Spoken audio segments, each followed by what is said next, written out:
Hello students, welcome to the series on class 10 physics.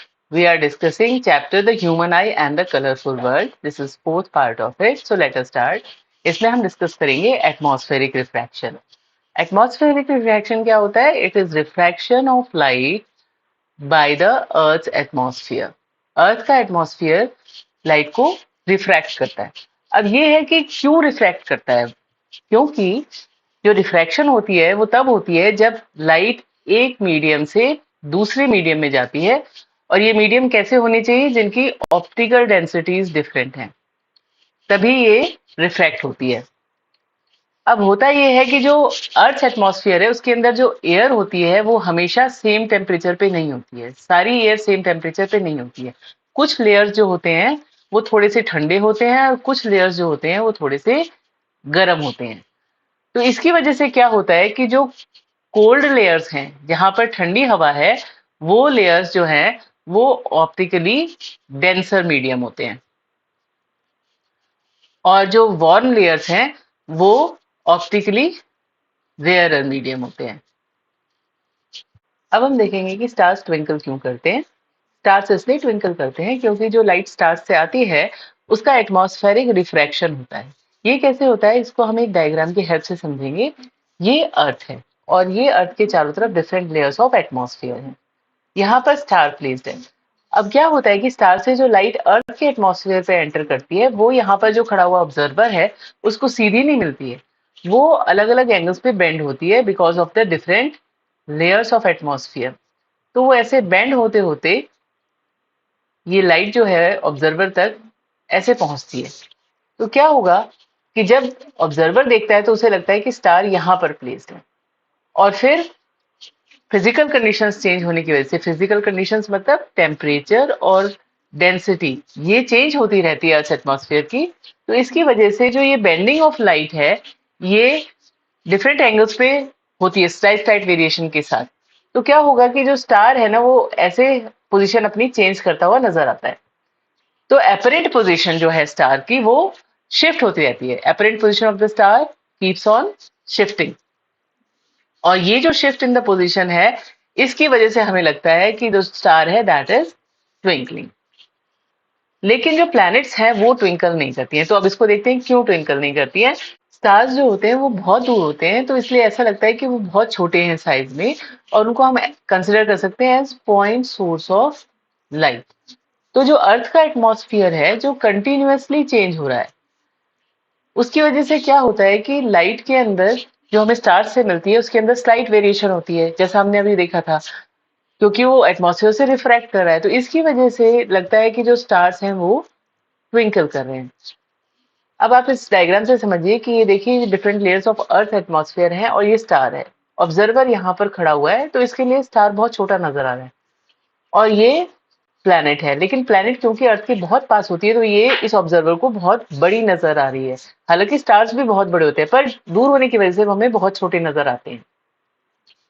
तो क्या होगा कि जो प्लैनेट्स हैं इनको हम कंसिडर कर सकते हैं as a collection of large number of point sources. Star तो एक single point source of light था, ये कलेक्शन हो जाएगा. कैसे? ऐसे देखिए, जैसे ये प्लैनेट है इसमें आप ये समझ सकते हैं बहुत सारे पॉइंट सोर्सेज ऑफ लाइट हैं. तो इसकी वजह से क्या होता है कि कुछ सोर्सेज की वजह से, जो पॉइंट सोर्सेज हैं इसके अंदर आपको दिखा रहे हैं, उसमें क्या होता है कि उनकी वजह से डिमिंग इफेक्ट होता है, क्योंकि जो वहां से लाइट आ रही है वो ऐसे रिफ्रैक्ट होती है जैसे कि लाइट डिम हो रही हो. और कुछ पॉइंट सोर्सेज की वजह से जो लाइट आती है वो ऐसे आती है जैसे कि वो ब्राइट हो रही हो. ये इसलिए होता है क्योंकि ये अलग अलग एंगल पर रिफ्रैक्ट हो रही है, तो उसकी वजह से किसी में डिमिंग इफेक्ट होता है और किसी में ब्राइटनिंग इफेक्ट होता है. तो ये जो इफेक्ट्स हैं ये एक दूसरे को नलीफाई कर देते हैं, और इसकी वजह से जो है प्लैनेट्स ट्विंकल करते हुए नजर नहीं आती. नेक्स्ट हम देखेंगे कि जो स्टार्स हैं वो अपनी पोजीशन से हायर पोजीशन पे नजर आते हैं. ऐसा क्यों होता है? तो ये देखिए different layers of earth atmosphere हैं और यहाँ पर ये स्टार है. इसकी लाइट फॉल किया अर्थ एटमॉस्फेयर पर और यहाँ पर ऑब्जर्वर खड़ा हुआ है. तो again because of the different densities of the layers of atmosphere ये लाइट अलग अलग एंगल्स पर रिफ्रैक्ट होगी, और ये रिफ्रैक्ट होते हुए मतलब ये बेंड हो रही है, it will reach the observer like this. और जब ये ऑब्जर्वर देखेगा तो इसे समझ में आएगा कि ये स्टार जो है वो यहाँ पर है. तो ये अपनी ओरिजिनल हाइट से जो एपरेंट स्टार है उसकी हाइट ज्यादा होती है। Next is advance sunrise and delayed sunset. इसका क्या मतलब है, जब भी हम सन को देखते हैं तो एक्चुअली वो हमें अपने ओरिजिनल सनराइज से 2 मिनट पहले नजर आता है, 2 minutes before the actual sunrise. और ऐसे ही जब सनसेट होता है तो उसके सेट होने के 2 मिनट बाद तक हम उसे देख पाते हैं। ऐसा क्यों होता है? ये भी एटमॉस्फेरिक रिफ्रैक्शन की वजह से होता है, इसको भी समझेंगे कैसे होता है। तो एक्चुअल सनराइज का मीनिंग क्या है? एक्चुअल सनराइज का मीनिंग है कि जब सन जो है वो होराइजन को क्रॉस करता है। होराइजन का मतलब क्या है? Now what is horizon? Horizon वो लाइन है जहां पर अर्थ सरफेस और स्काई मिलते हुए नजर आते हैं।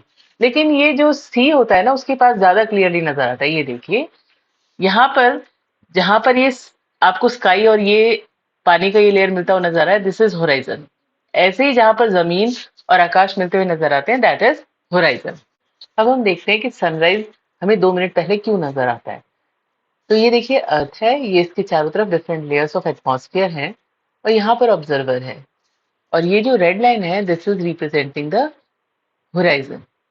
अब यहाँ पर क्या हो रहा है कि जो सन है वो अभी होराइजन क्रॉस नहीं किया है, तो यहाँ पर जो सन से रे फॉल कर रही है इन द अर्थ एटमॉस्फेयर, ये रे because of atmospheric refraction it keeps on bending और ये ऐसे पहुंचती है ऑब्जर्वर तक। तो ऑब्जर्वर को ये जो सन है यहाँ पर नजर आता है like this. So this is the reason why we see sun 2 minutes before the sunrise. अब हम देखते हैं कि सनसेट के टाइम हमें सन 2 मिनट बाद तक क्यों नजर आता है। सो this is earth and this is atmosphere around it. यहाँ पर ऑब्जर्वर है and this is horizon. Sunset के टाइम में सन जो है वो होराइजन से नीचे चला जाता है। अब जो सन की रेज यहाँ अर्थ एटमॉस्फेयर में फॉल करती हैं, वो रेज रिफ्रैक्शन की वजह से बेंड होती हैं और बेंड होते होते they reach the eyes like this. तो क्या होगा, ऑब्जर्वर को नजर आएगा कि सन यहाँ पर है, इसलिए हमें 2 मिनट बाद तक सन नजर आता है। तो अब हम स्कैटरिंग ऑफ लाइट को डिस्कस करेंगे, इसको समझेंगे डिटेल में क्या होता है। तो देखिए जब हमारे चारों तरफ जो ऑब्जेक्ट्स हैं उनके साथ लाइट इंटरेक्ट करती है तो बहुत सारे इंटरेस्टिंग फिनोमिना होते हैं, जैसे कि blue colour of the sky या colour of water in deep seas, या आपने देखा होगा कि सनसेट और सनराइज के टाइम पर सन जो है वो रेड हो जाता है। तो ऐसा क्यों होता है, इसको समझने के लिए पहले हम कुछ रिवाइज करते हैं। आपने scattering of light bye colloidal solutions पढ़ा होगा अपनी प्रीवियस क्लास में। उसमें देखिए क्या होता है कि जब हम एक ट्रू सॉल्यूशन लेते हैं, कोलॉइड और एक सस्पेंशन लेते हैं और उसमें से लाइट पास करते हैं, तो जो लाइट का पाथ है वो ट्रू सॉल्यूशन के अंदर विजिबल नहीं है, ये आप देख सकते हैं इस फिगर के अंदर। और जो कोलॉइड है या सस्पेंशन है उसमें देखिए जो पाथ ऑफ लाइट है दैट इज विजिबल। कोलॉइड और सस्पेंशन क्या होते हैं, दोनों ही हेट्रोजेनस मिक्सचर्स होते हैं। और इसमें क्या होता है, जो कोलॉइड होता है उसमें जो साइज ऑफ पार्टिकल्स है वो छोटा होता है और सस्पेंशन में साइज ऑफ पार्टिकल्स बड़ा होता है। जो स्कैटरिंग ऑफ लाइट है उसका मतलब है throwing of light in different directions. तो लाइट जो होती है जब वो फॉल करती है different types of suspended particles में, तो वो अलग अलग डायरेक्शन में स्कैटर हो जाती है, क्योंकि ये जो पार्टिकल्स है ये इसको डिफरेंट डायरेक्शंस में रिफ्रैक्ट करते हैं, थ्रो करते हैं। Next is Tyndall effect. Tyndall effect क्या होता है? It is scattering of light by the particles in its path. मतलब कभी कोई लाइट ट्रेवल कर रही है, उसके पाथ में जो भी पार्टिकल्स आ रहे हैं उनकी वजह से जब वो स्कैटर होती है तो जो हमें नजर आता है दैट इज टिंडल इफेक्ट। ये आपने देखिए रूम्स में देखा होगा, जिन रूम्स के अंदर स्मोक या डस्ट होता है उसके अंदर ये बहुत क्लियरली नजर आता है। तो इसमें क्या होता है कि ये जो डस्ट पार्टिकल और स्मोक पार्टिकल्स होते हैं ये लाइट को स्कैटर करते हैं और इस स्कैटर लाइट को हमारी आंखें इस बीम के फॉर्म में देखती हैं। टिंडल इफेक्ट आपको डेंस फॉरेस्ट में भी नजर आएगा, जहां पर जब सनलाइट पास करती है तो इस तरीके से नजर आता है। तो this is because of Tyndall effect.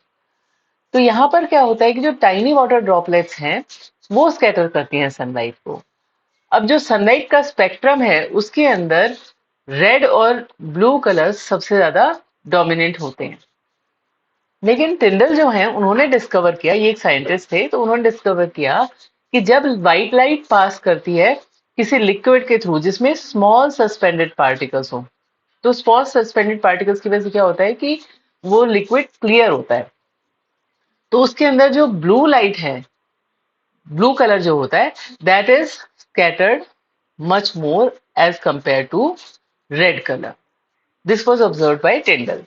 तो ये इसलिए होता है क्योंकि जो ब्लू लाइट है ना, उसकी शॉर्टर वेवलेंथ होती है और इसकी वजह से वो इजीली स्कैटर हो जाती है, पर जो रेड लाइट है उसकी लॉन्गर वेवलेंथ होती है, इसकी वजह से वो ज्यादा स्कैटर नहीं हो पाती है। और जो ब्लू लाइट है वो almost 10 times more than red light scatter होती है। अब हम देखेंगे फैक्टर्स जिसपे colour of the scattered light depend करता है, मतलब जो लाइट स्कैटर होती है उसका कलर होता है, कभी कोई ब्लू होती है, रेड होती है या और कोई कलर होता है। तो ऐसा क्यों होता है, किस पर डिपेंड करता है? तो देखिए, जो अर्थ एटमॉस्फेयर है that is heterogeneous mixture of minute particles. अब ये माइन्यूट पार्टिकल्स कौन से हैं? जैसे कि सस्पेंडेड पार्टिकल्स ऑफ डस्ट, और क्या होता है, टाइनी वाटर ड्रॉपलेट्स होती हैं। इसके अलावा मॉलिक्यूल्स ऑफ एयर होते हैं, जैसे कि नाइट्रोजन गैस बहुत ज्यादा है, फिर ऑक्सीजन है, तो इनके भी मॉलिक्यूल्स होते हैं एयर के अंदर।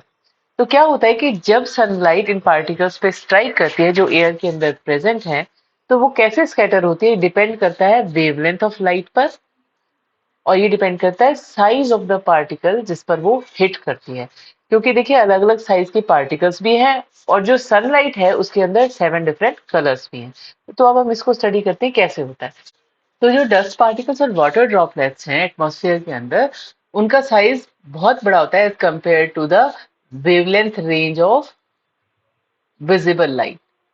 तो इसकी वजह से क्या होता है कि जब व्हाइट लाइट फॉल करती है इन पार्टिकल्स पे, सनलाइट क्योंकि व्हाइट होती है, तो वो जब फॉल करती है इन पार्टिकल्स पे, तो जितने भी कंपोनेंट्स होते हैं सनलाइट के अंदर they are scattered in the same way, मतलब वो बराबर के ही और एक तरीके से स्कैटर होते हैं। तो इस वजह से क्या होता है कि जो स्कैटर्ड लाइट है वो व्हाइट ही नजर आती है, उसमें अलग अलग कलर्स नहीं नजर आते हैं।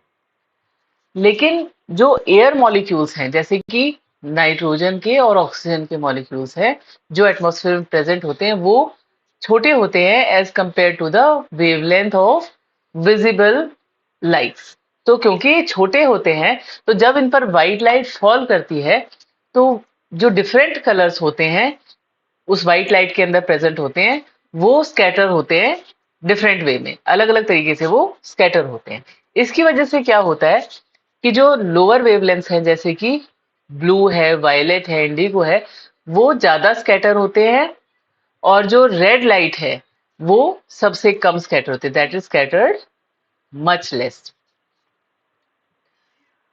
स्काई ब्लू क्यों नजर आता है, अब इसको देखते हैं। स्काई हमें इसलिए ब्लू नजर आता है क्योंकि जो एयर मॉलिक्यूल्स हैं नाइट्रोजन के और ऑक्सीजन के, तो जब उन पर लाइट फॉल करती है तो वो ब्लू कंपोनेंट जो होता है सनलाइट को, उसको सबसे ज्यादा स्कैटर करते हैं, क्योंकि इसकी वेवलेंथ कम होती है और इन मॉलिक्यूल्स का साइज और भी छोटा होता है। अब क्या होता है कि यदि अर्थ के अंदर एटमॉस्फेयर नहीं होता, तो क्या होता, स्कैटरिंग ऑफ सनलाइट नहीं होती। तो इसकी वजह से क्या होता, हमें स्काई का ब्लू कलर नहीं नजर आता, हमें जो स्काई है वो डार्क कलर का नजर आता, ऑलमोस्ट ब्लैक नजर आता है। इसलिए जो लोग आउटर स्पेस में जाते हैं वहां पर उनको स्काई ब्लू नहीं नजर आता, उनको स्काई जो है वो ब्लैक नजर आता है। जो डेंजर सिग्नल्स होते हैं वो आपने देखा होगा कि वो सारे के सारे रेड कलर में होते हैं। ये इसलिए होता है क्योंकि जो रेड कलर है उसकी लॉन्ग वेवलेंथ होती है और इसलिए उसकी स्कैटरिंग कम होती है। तो इसकी वजह से क्या होता है कि अगर फॉग है या स्मोक है तो उसकी वजह से स्कैटरिंग नहीं होती और ये लॉन्गर डिस्टेंस तक इजीली पहुंच जाती है। तो दूर से आप ये देख सकते हैं कि भाई वहां कोई खतरा है, इसलिए वहां पर रेड लाइट को यूज किया जाता है। अब हम देखेंगे कि सनराइज और सनसेट के टाइम पर सन रेड क्यों नजर आता है और चारों तरफ का आकाश भी रेड नजर आता है। तो इसको आप ऐसे समझिए, देखिए सन है और यहाँ पर एक इंडिविजुअल खड़ा हुआ है, तो ये जो डिस्टेंस है ये है एट द टाइम ऑफ नून, ये है नून के समय जब सन होता है ओवरहेड। और ये दो सिचुएशंस हैं सनराइज एंड सनसेट की, this is the situation of sunrise and this is sunset. तो इस टाइम भी रेज ऐसे आ रही हैं। तो अब आप ये देखेंगे ध्यान से, तो ये जो डिस्टेंस है दिस इज शॉर्ट डिस्टेंस। सन और इंडिविजुअल के बीच में जो डिस्टेंस है, जो इतना सनलाइट को कवर करना पड़ रहा है, दैट इज शॉर्ट डिस्टेंस। और ये जो दो डिस्टेंस हैं दे आर लार्जर डिस्टेंसेस। दोनों साइड आप देखेंगे ये लार्जर डिस्टेंस है, this one is also larger and this one is also larger. तो क्या होता है कि सनराइज और सनसेट के टाइम पे सन जो होता है वो होराइजन के पास होता है, तो जो सनलाइट होती है उसको ट्रेवल करना पड़ता है लार्जेस्ट डिस्टेंस हम लोगों तक पहुंचने के लिए। तो इसकी वजह से क्या होता है कि ये देखिए इस डायग्राम में, यहाँ पर ये है सनराइज, तो ये डिस्टेंस बहुत लार्ज है, this is very large distance as compare to जहां पर नून के टाइम में जो ट्रेवल करना पड़ रहा था, और यहाँ पर हो रहा है सनसेट। तो यहाँ पर भी आप देखिए डिस्टेंस बहुत लार्ज है as compare to the noon time. तो क्या होगा कि जो इस लॉन्ग जर्नी में क्या होता है, जो शॉर्टर वेवलेंथ्स होती हैं जैसे कि ब्लू है, इंडिगो है, वायलेट है, वो रास्ते में ही स्कैटर हो जाती हैं। सो दे डोंट रीच अस। हमारे तक कौन पहुंचती है? रेड लाइट, जो कि लॉन्गर वेवलेंथ है और इसलिए कम स्कैटर होती है। तो इस रीजन की वजह से जो स्काई भी होता है सन के अराउंड और जो सन होता है वो हमें रेड कलर का नजर आता है। और सन नून के टाइम में जब वो ओवरहेड होता है तो वो व्हाइट नजर आता है। तो ऐसा क्यों होता है? क्योंकि जब सन ओवरहेड होता है तो जो लाइट सन से आ रही होती है उसको रिलेटिवली शॉर्टर डिस्टेंस ट्रेवल करना पड़ता है सनसेट और सनराइज के मुकाबले। तो क्या होता है कि जब सन ओवरहेड होता है तो जो ब्लू और वायलेट कंपोनेंट्स हैं वो भी बहुत कम स्कैटर होते हैं। तो इस वजह से उस टाइम लाइट के अंदर सारे कंपोनेंट्स राइट प्रोपोर्शन में प्रेजेंट होते हैं, तो हमें जो कलर है सन का वो व्हाइट नजर आता है। अब हम एक एक्सपेरिमेंट स्टडी करेंगे जिसमें हम देखेंगे कि कैसे स्कैटरिंग ऑफ लाइट की वजह से हमें स्काई ब्लू नजर आता है और हमें सन जो है वो सनसेट और सनराइज के टाइम में रेड नजर आता है। इसको हम एक एक्सपेरिमेंट से देखेंगे। तो ये सेटअप है, यहाँ पर ये है सोर्स ऑफ व्हाइट लाइट, ये दो कन्वेक्स लेंसेज हैं, this is transparent glass tank जिसको हम पानी से फिल करते हैं, ये है कार्डबोर्ड जिसके अंदर हमने होल बनाया है ताकि जो रेज टैंक से पास होंगी वो कन्वेक्स लेंस के थ्रू पास होकर स्क्रीन पर इमेज बना सके, and this is the screen. तो अब इस एक्सपेरिमेंट में क्या करते हैं कि जो सोर्स ऑफ लाइट है यहाँ से हम व्हाइट लाइट देते हैं और ये व्हाइट लाइट इस वाटर टैंक के थ्रू पास करती है। तो इस वाटर टैंक के अंदर 2 लीटर ऑफ वाटर होता है। तो जब ये लाइट यहाँ से पास करती है तो आप देखेंगे स्क्रीन पर एक व्हाइट पैच नजर आता है, क्योंकि ये व्हाइट लाइट है और ये यहाँ पर व्हाइट ही पैच बना रही है। अब हम क्या करते हैं, इसी वाटर टैंक के अंदर 200 ग्राम सोडियम थायोसल्फेट ये ऐड करते हैं, इसको हाइपो भी कहा जाता है, और हम ऐड करते हैं 1 to 2 ml of concentrated sulphuric acid. जब हम ये ऐड करते हैं तो यहाँ पर सल्फर के पार्टिकल्स फॉर्म होने शुरू होते हैं। उसकी वजह से क्या होगा, यहाँ पर थोड़े सस्पेंडेड पार्टिकल्स आ जाएंगे और धीरे धीरे आप देखेंगे जो सॉल्यूशन है, जो वाटर टैंक था उसके अंदर से ब्लू लाइट आ रही है और यहाँ पर स्क्रीन पे आप देखिए ये रेड हो गया पैच। ये इसलिए हुआ क्योंकि जो शॉर्टर वेवलेंथ थी वो तो वाटर टैंक के थ्रू जिसके अंदर अब सल्फर के पार्टिकल्स हैं वो स्कैटर हो गए और हमें ब्लू कलर नजर आया, और जो स्क्रीन है वहां तक रेड लाइट जो सबसे कम स्कैटर होती है वो पहुंची है। तो इसी वजह से हमें स्काई ब्लू नजर आता है, क्योंकि जो शॉर्ट वेवलेंथ है वो स्कैटर हो जाती हैं और जो लॉन्ग वेवलेंथ है वही हमारी आइज तक पहुंच पाती हैं जब सनसेट या सनराइज होता है। तो इस चैप्टर में हमने बहुत सारी इंटरेस्टिंग चीजें डिस्कस की। स्कैटरिंग फिनोमेना की वजह से जो होती हैं वो भी हमने डिस्कस की, एटमॉस्फेरिक रिफ्लेक्शन की वजह से जो होती हैं वो भी हमने डिस्कस की। आई होप आपको ये सब समझ में आया होगा। Thank you so much for watching. Please like, share and subscribe my channel. Thank you so much.